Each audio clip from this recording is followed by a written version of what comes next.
Hey everyone, Eric Robb, Berkshire Hathaway Home Services, Robb Realty Group. Hope you're having a great day. I want to talk to you a little bit today about the type of market we're in. Probably heard the news that it's a seller's market. It's actually a lot hotter than that. It's the hottest seller's market I think that we've ever been in. In my 7 years, I've recently read a study that over 50% of the offers that are going out are receiving some type of competition. We found that to be true on our team. I don't know if it's as high as 50%, but the majority, I would say 4 out of 10, which would be 40% of ours, are facing some type of competition. So I wanted to talk to you today just briefly about how you can make your offer stand out, whether you're a buyer and you're working with a different agent, whether you're an agent and you want to know how you can make your offers stand out. Wanted to talk to you a little bit about that.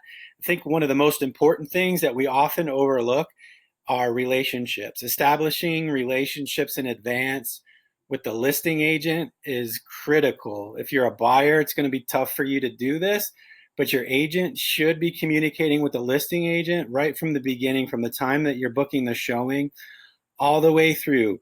Your offer doesn't always have to be the highest offer in order to win.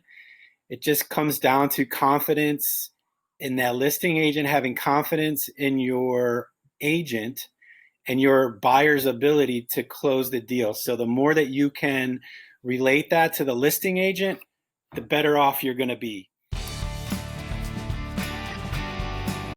Second way that we have for your offer to stand out is going hard, man. Go hard, go big.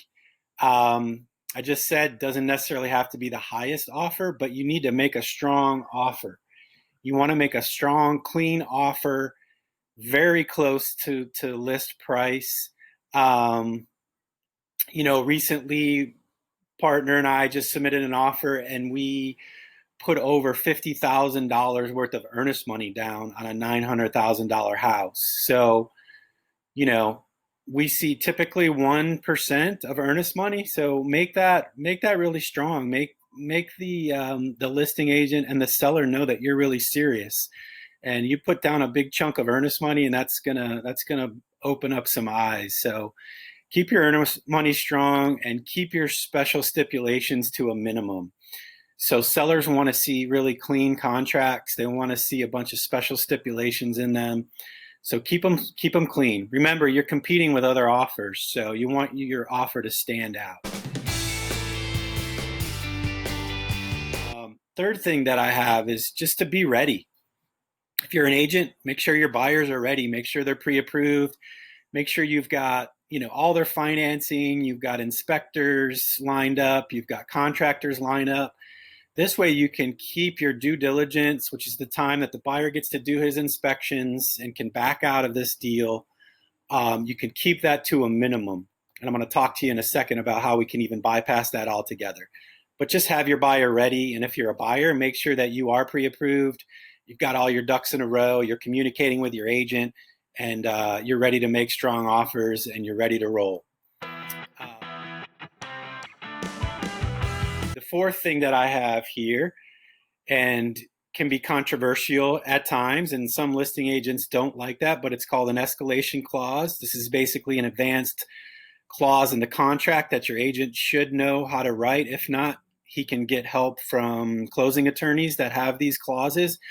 But it's basically a clause in the contract that allows you to offer a certain amount over the best offer that the seller has received.